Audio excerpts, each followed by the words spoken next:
안녕하세요. 이선복 교수입니다. 자, 중급 회계 강의. 자, 오늘은 제3장 회계 시스템에 대해서 공부를 하도록 하겠습니다. 자, 먼저 목차를 보시도록 하겠습니다. 자, 제1절에서는 복식부기 시스템, 자, 2절에서는 회계순환 과정, 네, 그리고 보론에서 현재같이 이렇게 세 가지로 나눠서 자, 우리 각각 우리 파트별로 이제 공부를 하게 될 텐데요. 자, 먼저는 우리가 1절 복식부기 시스템과 이 빨간색 표시된 부분 회계순환 과정에서 1단계, 2단계, 3단계 이렇게 공부를 하도록 하겠습니다. 자, 우리가 지난 시간에 공부했던 것을 다시 한번 복습해 보십시다. 자, 복습 1번의, 자, 1장의 경우에서는 재무회계 기초 개념에 대해서 공부했습니다. 그래서 우리가 재무회계란 기업을 둘러싼 다양한 이해관계들이 합리적인 의사결정을 할 수 있도록 유용한 정보를 제공하는 과정이다. 그런데 특히 그 수단으로서 우리가 재무제표를 통해서 이러한 정보들이 제공이 된다 했었죠. 자, 재무제표는 총 5가지가 있었습니다. 자, 뭐였죠? 자, 기억력을 발휘해 주십시오. 자, 첫 번째가 재무상태표, 두 번째가 포괄손익계산서, 세 번째가 현금흐름표, 네 번째가 자본변동표, 마지막 주소. 이렇게 5가지로 재무제표가 구성이 되어서 이 재무제표를 통해서 회계정보 이용자에게 정보가 전달이 된다. 그런 이야기를 했습니다. 그리고 2장에서는 재무회계의 개념체계, 재무보고의 개념체계에서 특별히 이러한 정보가, 회계정보가 유용한 정보가 되기 위해서는 어떠한 특성을 가져야 되는가 해서 우리가 질적 특성이라는 거, 그래서 근본적 특성, 보강적 특성. 근본적 특성에는 무엇이 있었습니까? 복적 적합성과 표현의 충실, 이런 것들이 있다 이야기를 했죠. 그리고 이제 재무제표를 작성하는데 재무제표의 구성 요소에서는 재무상태표에는 뭐가 자산, 부채, 자본이 표시되고 그 다음에 포괄손익계산서에는 수익, 비용이 표시되고 자 그러면 구체적으로 자산, 부채, 자본, 수익, 비용이 뭐냐 우리가 그에 대한 정의를 2장에서 알아봤습니다. 그리고 인식, 측정 이런 것들을 한번 같이 알아봤죠. 자 그러면 그에 이어서 오늘은 구체적으로 이제 우리가 3장에서 회계 시스템을 공부할 텐데 감사하게도 우리 책에는 지금 이 내용이 보니까 회계원리 수준이에요. 그래서 여러분이 재무회계를 공부를 하지만 회계원리가 전혀 안 냈던 사람들이 조금 어렵게 느껴질 수도 있어요. 그걸 감안해서 우리가 특별히 우리 교재에서 지금 3장에 회계원리에서 배웠던 기초 회계순환 과정을 함축적으로 한번 더 설명을 하고서 더 구체적으로 공부를 하겠다. 그런 뜻인 것 같아요. 그러니까 여러분들이 혹시 회계원리를 잘하면 잘한 대로 복습, 그 다음에 회계원리가 특별히 기초가 안 된 사람은 이번 기회에 다시 한번 확실하게 잡고 가십시다. 자, 그러면 구체적으로 가도록 하겠습니다.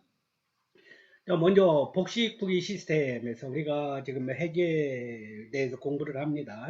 기업회계. 근데 기업회계는 특별히 그 기초가 뭐를 기준으로 복식부기 시스템을 기초로 한다. 그런 얘기를 합니다. 자, 그러면 복식부기 시스템이 뭐냐, 언제 만들어졌냐 했을 때 이런 이야기를 하네요. 자, 막스 베버는 복식부기 시스템을 인류가 발명한 시스템 중에서 가장 뛰어난 발명품 중에 하나다 해서 복식부기에 대해서 극찬을 합니다.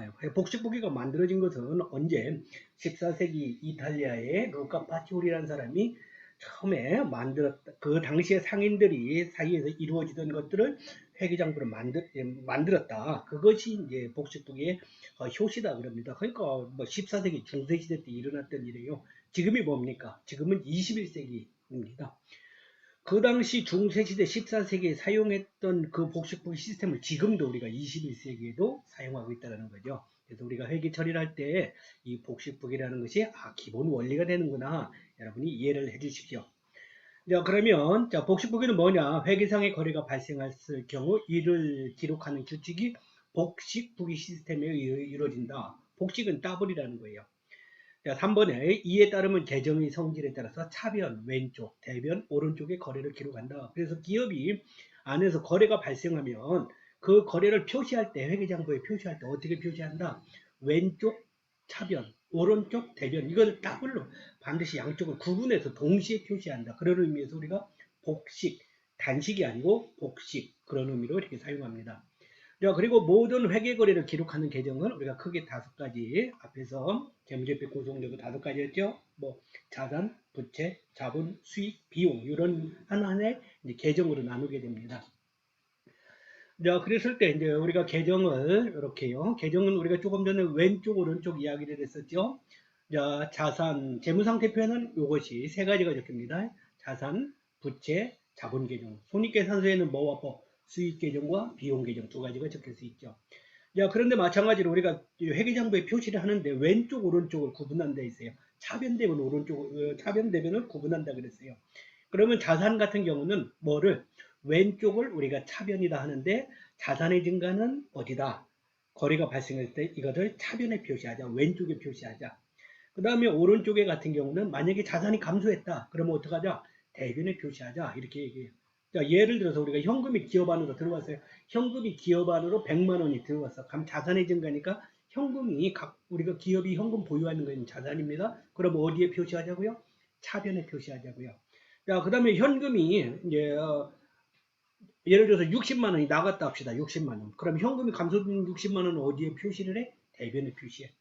야, 그리고 지금 생각해보면 현금이 아까 조금 전에 들어온 돈이 얼마나 했어요? 100만 원. 나간 돈은 얼마?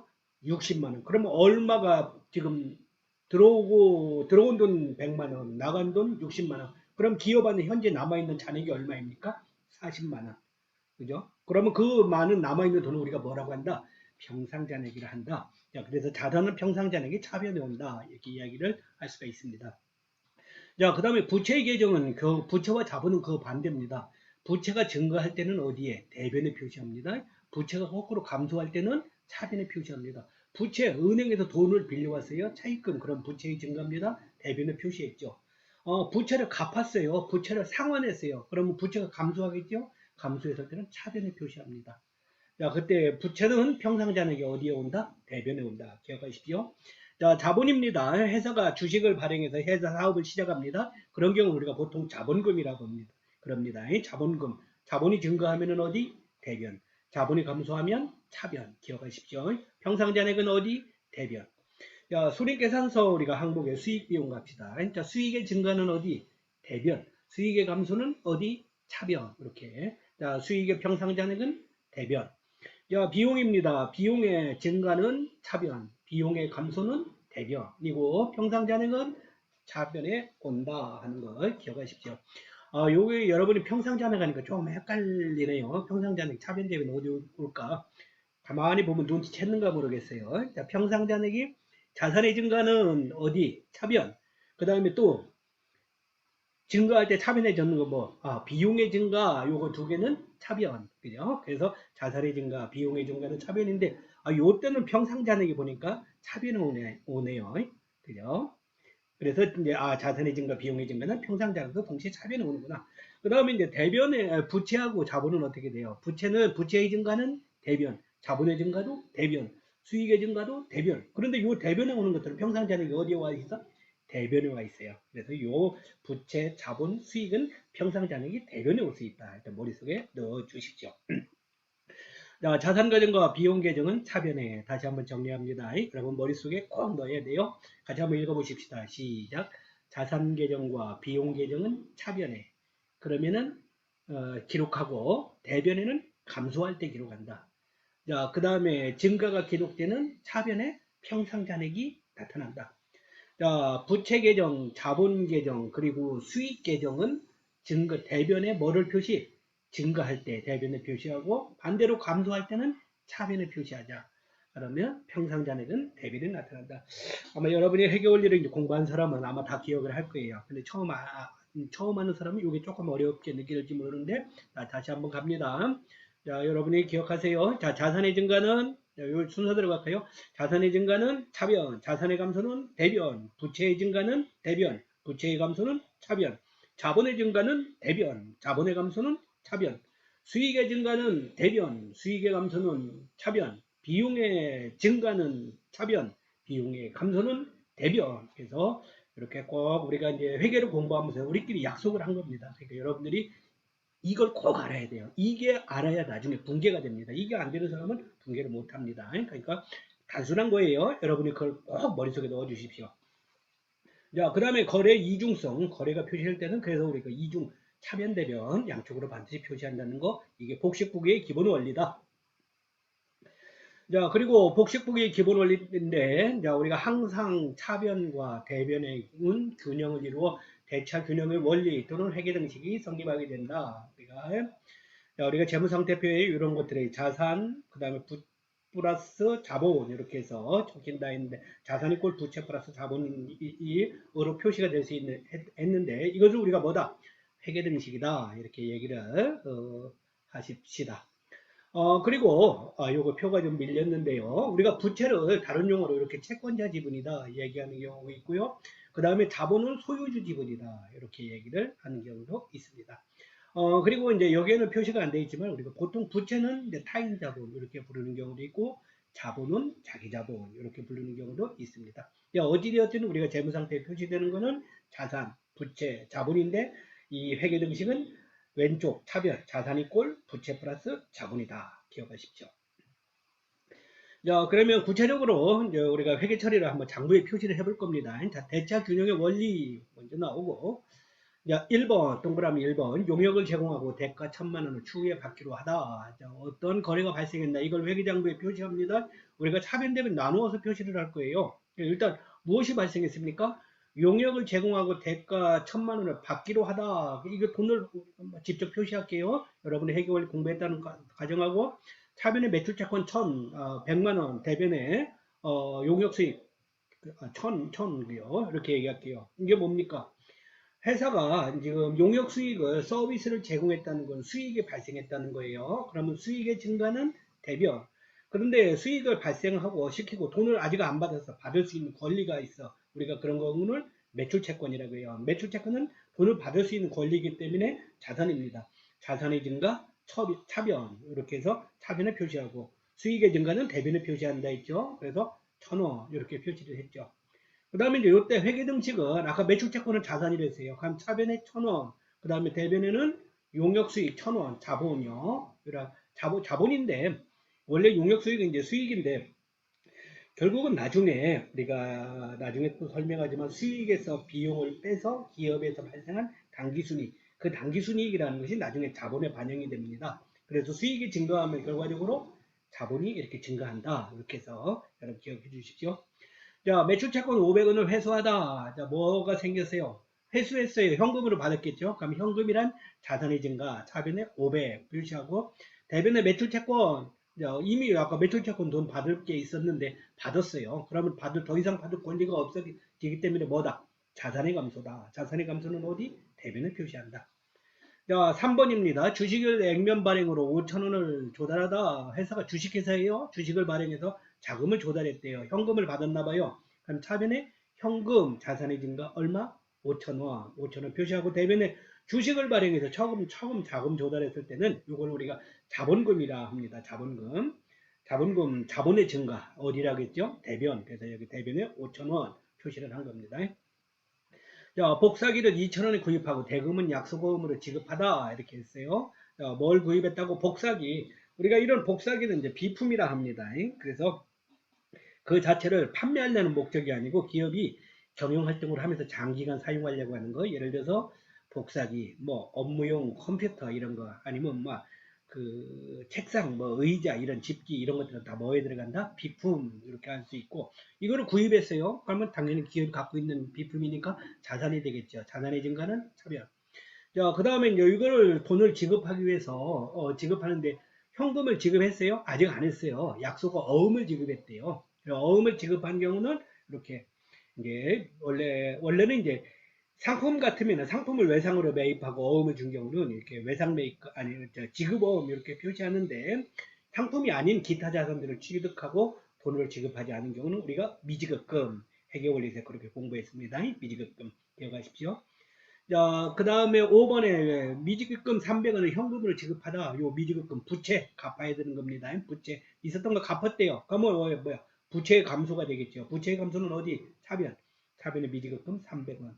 그리고 부채 갚느라고 뭐가 나갔어? 현금이란 자산이 나갔어. 그럼 자산의 감소는 대변. 이렇게 300원 표시되고. 자, 그 다음에 인건비 100원을 지급하다 했네요. 인건비 100원. 인건비는 뭐예요? 보통 급여, 비용입니다. 비용의 증가는 뭐라고 했어요? 차변. 그 다음에 급여를 지급하기 위해서 자산이 나갔어요. 현금이 나갔어요. 그럼 대변에 이렇게 표시할 수 있고, 마찬가지로 요때 자산의 증가 우리가 요거를 다 여기서 직접 우리가 이제 회계를 조금 공부했다는 가정하에 직접 계정 과목을 적어줬는데 요게 어디에 들어가냐, 결국 자산, 부채, 자본 어디에 플러스 마이너스 뭐에 해당하는 건가를 여러분이 빨리빨리 이제 숙달이 되면 좋겠습니다. 그래서 이제 이렇게 우리가 회계 장부를 표시를 해볼 수가 있겠고요. 그래서 우리가 조금 전에 얘기했었죠. 아까 용역 수익이 증가했는데 이걸 자본에 플러스를 시켰어요. 자본에 플러스. 이게 무슨, 그 다음에 비용의 경우는 비용이라 했는데 여기 보니까, 이제 비용인데, 자산 마이너스, 요거네요. 자본이 마이너스 됐어요. 현금이 나간 거 100만 원 나간 거는 자산이 감소된 거고요. 그 다음에 비용, 이 인건비 100원이 마이너스 된 거, 차변에 증가한 거는 비용이 증가했을 때는 요거는 자본이 마이너스 되는 거다. 이렇게 우리가 표시를 했는데 왜 그러냐? 결국은 수익과 비용 계정은 자본 계정에 영향을 미친다. 수익의 증가는 자본의 계정을 증가를 가져오고 비용의 증가는 자본의 계정에 감소를 가져온다. 그런 얘기입니다. 왜 그러냐? 그럼 결국은 기업이 경영활동을 했으면 수익에서 나중에 비용을 마이너스 시킵니다. 그럼 그거를 여기 나와 있네요. 순이익, 그 회사에서 순이익이 되는데 이 순이익은 나중에 어디에 회사의 그 자본, 이익여금 항목이라는 거에 반영이 되기 때문에 그래요. 그래서 수익이 많으면 많을수록 자본이 증가하고 비용이 많으면 많을수록 자본이 감소한다. 기억하십시오. 자, 2번. 그 다음에 회계에서 순이라는 용어는 차액 또는 차감하고 난 잔액이라는 뜻이다. 순 이야기 나오네요. 요거 순이익. 그 다음 그래도 기업이 당기 순이익 하는데 순이라는 것은 기간 중에 총 수익에서 총 비용이 많을 경우 차익이라는 뜻이고, 그 다음에 순손실이란 총 비용이 총 수익을 초과하는 차익이라는 뜻이다. 그래서 순이익은 수익에서 비용을 마이너스 했을 때 그 수익이 크다는 거, 플러스 값, 결국 이익이 발생한 거고, 반대로 수익이 비용보다 작은 경우, 비용이 더 큰 경우는 우리가 순손실, 적자가 되겠죠. 그런 의미. 자, 그 다음에 순자산이란 재무상태표에서 자산에서 부채를 차감하고 난 잔액으로서 소유주 지분 또는 자본이라고도 부른다. 그래서 우리가 재무상태표에 자본이 표시되는데 자본을 다른 말로 뭐라고도 한다? 순자산. 근데 순자산은 뭐에서 뭘 뺀 거? 자산에서 부채를 차감하는 의미의 순자산 이렇게 부르기도 한다. 자, 그 다음에 이제 우리가 자본은 크게 5가지로 분류를 해볼 수가 있어요. 5가지로. 같이 한번 빨간 거 읽어봅시다. 빨간 거 시작. 첫 번째가 자본금, 두 번째가 자본이여금, 세 번째가 자본조정, 네 번째 기타 포괄 손익등의, 다섯 번째 이익여금. 이런 회계 용어들은 여러분들 빨리빨리 이해를 하고 좀 때에 따라서는 암기할 건 암기하고 익숙해지면 좋을 것 같아요. 자, 그래서 자본 계정은 자본금과 자본이익금으로 구성된 납입 계정. 그래서 이거는 회사가 주식을 발행해서 주주들로부터 납입이라는 건 현금을 받았다는 뜻입니다. 그런 납입 계정이 있고요. 그 다음에 이제 자본 계정, 주식을 이제 발행하거나 자본 거래해서 했는데 그게 자본에 마이너스 되는 어떤 고런 임시적인 성격을 우리가 자본 계정이라 합니다. 자본 조정 계정. 그 다음에 기타 포괄 손익 누계액에서 IFRS가 특별히 공정가치에 의한 우리가 그거를 많이 강조한다 해서 여러분이 IFRS 국제회계의 특징 4가지 얘기했잖아요. 그 중에서 거기에 공정가치 확대에 있었잖아요. 근데 거기에 공정가치가 확대되었을 때 그 평가이익이나 평가 손실이 발생할 거 어디에 표시할 거냐, 그런 항목 중에 상당 부분이 여기 기타 포괄손익 무계 계정에 들어가 있습니다. 그래서 그게 이제 자본의 항목이 될 수 있고요. 그 다음에 이익이익금으로 이루어졌다. 이익이익금 요거는 뭐 아까 수익에서 비용을 빼면 당기순이익이 발생한다 했는데 그 당기순이익에서 배당금을 지급한 나머지가 이익이익금에 들어간다 하는 거 기억을 하십시오. 자, 그래서 요거를 우리가 표로 요약을 해줬네요. 자본에 미치는 거래의 계정에서 우리가 여러 가지 거래가 발생하는데 어떠한 거래냐 해서 우리가 자본에 대한 거요. 자본은 이렇게 보내요. 거래 유형이 소유주에 의한 투자, 소유주에 의한 분배. 소유주에 의한 투자는 주주가 투자를 했다는 얘기예요. 결국 회사 입장에서는 뭐 주식을 발행했다는 얘기입니다. 그럼 자본이 증가하죠. 그 다음에 반대로 소유주에 대한 분배는 이거는 주식을 투자한 주주에게 분배, 배당금을 지급했다는 거예요. 한 배당금 지급한 만큼 자본이 감소합니다. 그 다음에 이제 수익이 발생한 얘기는 수익이 발생하면 뭐가 증가한다? 자본이 증가한다 했죠. 비용 거꾸로 비용이 발생하면 자본은 감소한다. 왜? 나중에 수익에서 비용을 마이너스 시킨 그 당기순이익이 어디에? 요 자본에 반영되기 때문에 그렇다. 얘기를 했죠. 그 다음에 기타 포괄손익이 발생하면 이거는 자본이 증가하거나 감소할 수도 있고, 그래서 이제 기타 포괄손익이 플러스 값, 이익의 어떤 형태면은 여기에 증가할 수 있고, 만약에 손실의 형태면 마이너스 형태로 될 수가 있다 해서 그렇게 되고요. 예, 그런 것들이 우리가 또 임시계정에 대해서 수익비용 배당금이 표시가 될 수 있고, 그 다음에 이제 요것들이 결국은 나중에 재무상태표에 가서 자본으로 표시되는데, 이 자본 항목 요것들은 영구계정 없어지지 않는 그런 자본 항목으로 표시가 될 수 있다 얘기를 합니다. 조금 어려운가요? 예, 그래 좀. 자, 여러분 정신 바짝 차리고 공부하십시다. 자, 그리고 이번에는 자, 2절의 회계순환 과정 갑시다. 회계순환 과정. 자, 우리가 회계원리 공부할 때 회계순환 과정만 잘나면은 회계 잘한다 얘기할 수도 있겠다 그런 얘기했죠. 자, 회계순환 과정은 어카운팅 사이클이라고도 하는데 같이 읽어봅시다. 시작. 기업에 영향을 미치는 모든 거래 및 사건은 정확하게 기록하고 일정한 절차에 따라 회계 시스템을 거쳐 재무제표의 형태로 회계 정보 이용자에게 정기적으로 보고하는 일련의 과정에서 우리가 결국은 회계정보 이용자에게 재무제표라는 어떤 내용을 통해서 이제 회계정보가 전달이 될 텐데, 그 재무제표가 작성되기까지의 일련의 모든 회계 처리 절차, 그 과정, 우리가 그걸 뭐라고 하자? 회계순환 과정이라 하자. 그림으로 나타냈어요. 그림으로 총 6단계로 나타납니다. 회계순환 과정은 자, 오른쪽으로 돌아갑니다. 오른쪽. 자, 여러분이 1단계 총 6단계. 요 하늘색으로 되어 있는 것은 필수 절차, 핑크색으로 되어 있는 것은 뭐 선택 절차 이렇게 되어 있습니다. 자, 그러면 필수 절차 먼저 한번 보세요. 첫 번째가 1번, 총 6단계입니다. 1단계 거래 사건의 식별. 이 회계 거래가 발생했어요. 그러면 이걸 회계장부에서 표시를 할 거냐 말 거냐 그것부터 결정을 하자 이거지. 그래서 회계상의 거래다 해당되는 것들은 회계장부에다 표시를 합니다. 그걸 먼저 결정하고, 자, 그 다음에 2단계에서 분재입니다. 자, 회계 거래에 해당하는 것들은 결국 회계장부에 표시하는데 뭐를 통해서 분계라는 걸, 우리가 차변 대변이라는 것을 나누어서 표시하는 거 분계, 그리고 분계장을 작성한다. 그 다음에 3단계에서는 전기입니다. 분계했던 내용을 우리가 원장이라는 걸로 전기 옮겨 적는다. 전기 옮겨 적는다. 그래서 우리가 통계정원장, 아까 계정에는 뭐가 자산, 부채, 자본, 수익, 비용 이런 것들을 하나하나 계정이라 했잖아요. 이걸 총 다 합하는 거를 총계정원장이라 합니다. 그래서 이런 계정 원장을 옮겨 적는 것을 뭐다? 전기가 몇 단계? 3단계. 자, 그 다음에 이제 수정분계라는 갈 건데요.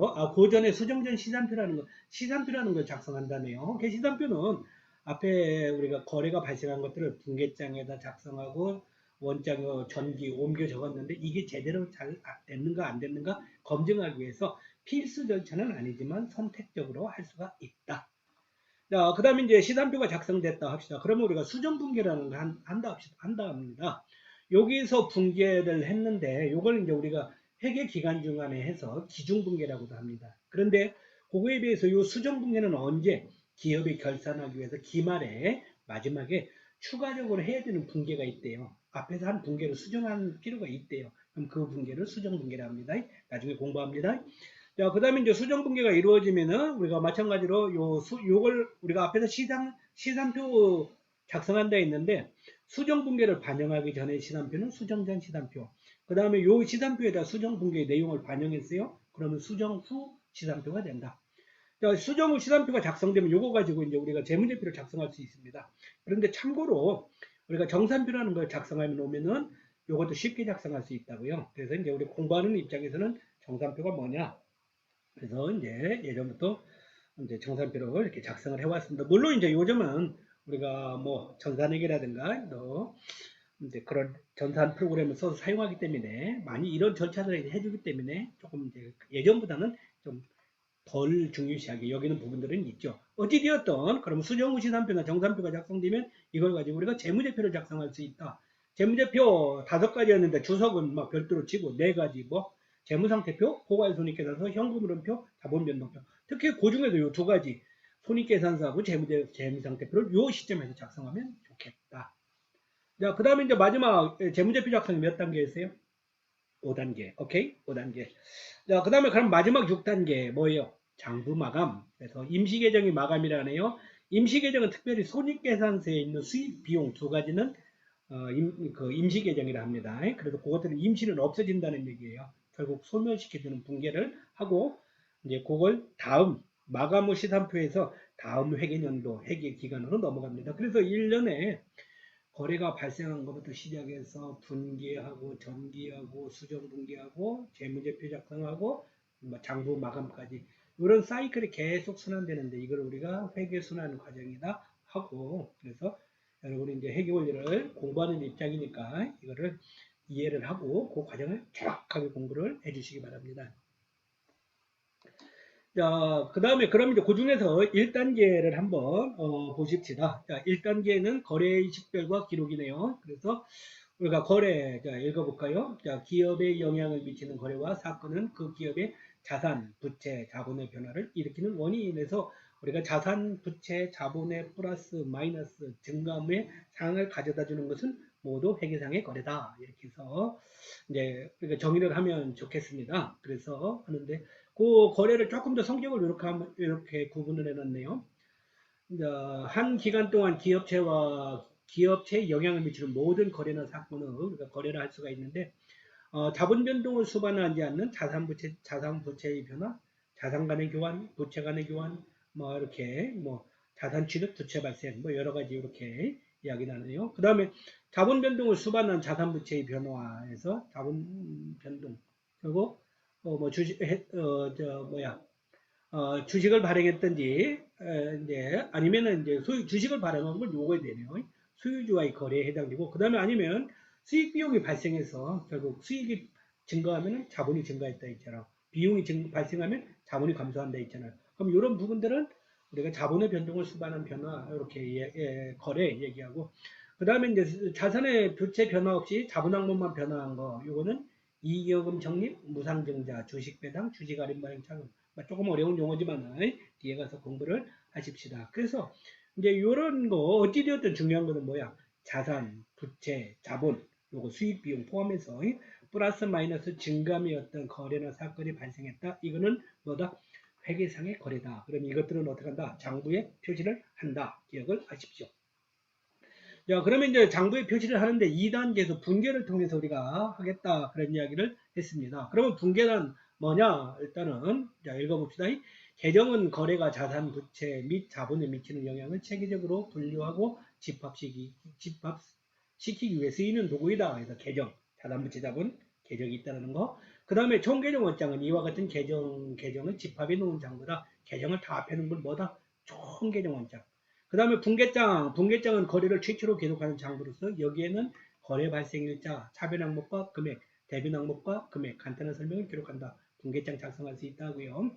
자, 거래는 다음과 같은 요령에 의해 기록한다. 그래서 거래가 발생하고 요걸 통해서 분계장을 작성하는데 요런 순서대로 한대요. 첫 번째는 1번, 거래의 발생 순서에 따라 일자별로 기록한다. 날짜 순서대로 기록하고요. 두 번째, 차변 항목의 계정 과목은 적유란에 기재하고 금액란은 차변에 기재하며 대변 항목의 계정 과목은 왼칸에 몇 칸에 여백을 두고 정유란에 기재하고 금액은 대변란에 기재한다. 그래서 이게 차변 대변 구분해서 표시한다. 그 다음에 세 번째는 거래에 대한 설명이다. 그래서 이거는 마지막 계정 과목에 기재는 적유란 설명하는 부분에 간단하게 기재한다. 4번 원면란은 총계정 원당의 해당 계정 과목 번호를 기록하는데 이는 분계 시점이 아니라 총계정 원장에 기록할 때 기재한다. 그래서 원면란 원장의 이제 번호라는 거 기억을 해주십시오. 자, 그 다음에 우리가 회계 순환 과정 통해서 자, 우리가 분계라는 걸 직접 한번 우리가 조금 전에 해보긴 했는데 한번 더 해봅시다. 자, 빅골 회사입니다. 자, 빅골 자문주식회사는 경영자문을 위하여 2005년 4월 1일에 설립되었는데 4월 중 발생한 거래는 다음과 같다. 각각의 거래에 대해서 분계를 하시오. 자, 4월 1일 액면 5원의 주식 800주를 액면가로 발행하고 전액 현금으로 받다. 회사가 주식을 발행했어요. 몇 주? 800주. 한 주당 얼마? 5원. 총합하면 얼마입니까? 곱하면 5840 4,000원이네요. 현금 받았어요. 그럼 차변에 조금 요 얘기부터. 자, 분계창을 정식으로 작성하면 이렇게 작성합니다. 우리가 차변에 현금 날짜 적고요. 일자. 그 다음에 조교. 현금 차변에 해당하는 거 왼쪽으로 우리가 현금을 돈을 받는 데 있어. 자산의 증가는 차변이라 했어. 그럼 차변에 여기다 이렇게 적고 왼쪽에 적고 올려 적고 그 다음에 오른쪽에 현금 4,000원 차변에 이렇게 적어주면 돼. 그 다음에 주식을 발행했으니까 자본이 증가한다 했잖아요. 자본금. 그럼 자본의 증가는 뭐랬어요? 대변. 여기다 자본금 적용에 표시하고, 그 다음에 여기 항목, 대변 항목에다 4,000원 적었네요. 그 다음에 이제 원면이 요거, 현금은 1번이고 자본금은 31번이네. 회사마다 그 계정에 대한 번호를, 코드를 번호를 이렇게 정해서, 현금은 1번, 자본금은 뭐 31번, 아니면 뭐 건물은 20번, 이런 식으로 회사가 정하면 됩니다. 그 다음에 이제 거기에 대한 설명이 이렇게 간단하게 적혀 있네요. 그래서 이제 분계장은 이런 식으로 작성을 하고, 근데 이제 우리가 이거를 다 작성하려면 시간도 많이 걸려, 오래 걸리니까, 우리 공부하면서 조금 약식으로 이렇게 하고 있습니다. 이런 식으로. 차변의 현금 4,000원, 대변의 자본금 4,000원. 자, 그 다음에 4월 1일 날 사무용 비품을 1,200원의 현금으로 구입하다. 그러면 차변에 구입했대 비품, 자산의 증가입니다. 비품 1,200원. 그 다음에 대변의 현금이 구입했으니까 현금이 나가서 현금이란 자산의 감소, 대변에 1,200원. 4월 5일 날 4월 6월분 건물 임차료로 300원을 현금으로 지급하다. 차별의 임차료 건물 빌리고 수수료 지급하는 겁니다. 비용입니다. 비용의 증가는 차변 임차료 300원. 현금 나가서 자산의 감소 300원. 4월 20일 충청주의 경영자문을 수행하고 그 대금으로 1,500원을 현금으로 받고 잔액 1,500원을 한 달 후에 받기로 하다. 그래서 회사가 총 서비스 경영자문을 하는 용역수익 서비스 기업이에요. 서비스를 하는 그런 회사. 그러면 수익의 발생입니다. 이게 수익의 발생은 어디? 대변에 표시한다 있죠. 대변에 3,000원. 수익 서비스 제공하고 얼마 현금으로 얼마 받았어? 현금 1,500원 자산의 증가 차변을 줬고 나머지 1,500원은 아주 나중에 돈을 받아야 할 권리가 생겼어. 아직 안 받고. 이제 나중에 받을 경우는 우리가 매출 채권 이렇게 상품이나 이런 서비스 가장 기업의 핵심 수익 활동을 하고서 돈을 받아야 되는 권리는 매출 채권 이렇게 표시합니다. 4월 21일 날 대전주가 발행한 사채를 200원에 취득하다. 동주식은 공정가치를 평가하되 평가손익은 기타 포괄손익으로 인식하자. 그래서 다른 회사가 발행한 사채를 취득했대요. 그럼 우리가 취득자 입장에서는 이거를 금융자산이라 합니다. 취득한 사람 투자가 입장에서는 차변의 금융자산 200원, 대변의 현금 200원 이렇게 하고요. 자, 4월 25일 날 급여 1,500원 중 1,000원을 현금으로 지급하고 잔액은 2주일 후에 지급하기로 하다. 급여 뭐라 했어요? 비용의 증가는 차변하고 급여 현금으로 지급한다고 현금 자산의 감소 대변. 4월 26일 날 탐마주의 경영자문을 수행하고 선수금은 600원을 받았다. 일단 현금 받았대요. 그럼 차변의 현금 받았으니까 자산의 증가 600원.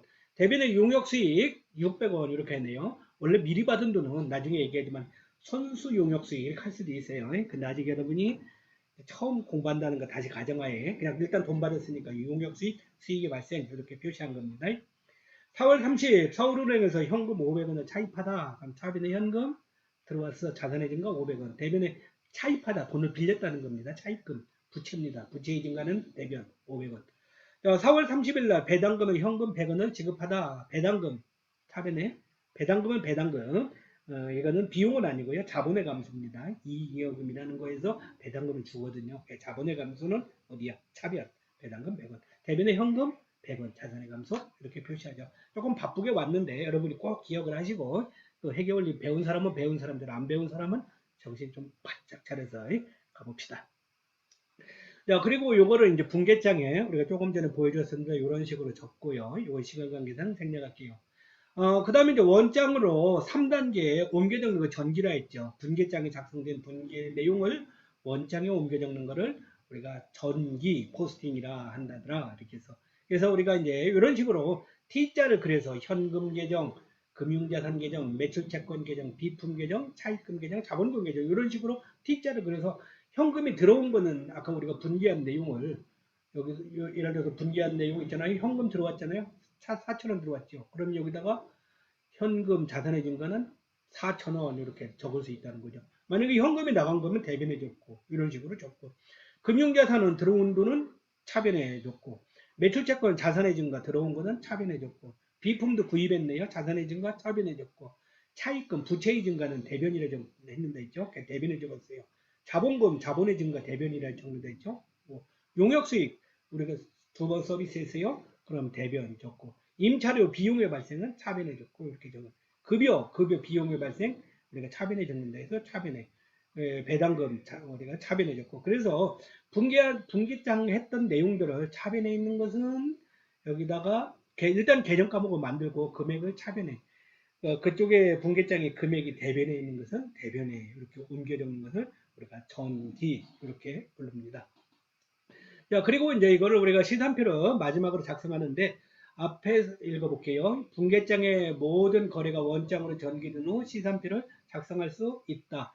시산표의 목적은 총계정 원장의 전체 차변합 계획과 대변합 계획이 일치하는지를 검증하고 수정 분계 및 재무제표의 작성의 기초를 제공한다. 그래서 앞에서 이제 우리가 계정 만들었을 때 거 있잖아요. 현금 계정, 금융채권 계정. 이거를 집계를 하나에 다 가져왔어요. 그래서 예를 들어서 현금 계정의 경우는 뭐야 현금 계정의 경우는 차변합계 다 하고 대변합계 다 하고 그러면 그래서 차변이 대변보다 얼마가 더 많으면 그 많은 금액만큼을 여기다가 이렇게 얼마나 더 많나 봤더니 3,800원 많았네요. 금융자산은 200원 있고 매출채권 이렇게 다 계산하고 차변합계 마지막 내봤어요. 8,100원. 대변합계 마지막 다 내봤어요. 8,100원. 요게 어떻게 해야 된다? 일치를 해야 된다. 만약에 요게 잘못되고 그러면은 누가 회계 처리를 잘못한 거다? 여러분이 본인이 잘못한 거다. 그래서 우리가 회계 처리 공부하면서 꼼꼼하게 아주 세밀하게 실수하지 말고 잘 하면 좋을 것 같습니다.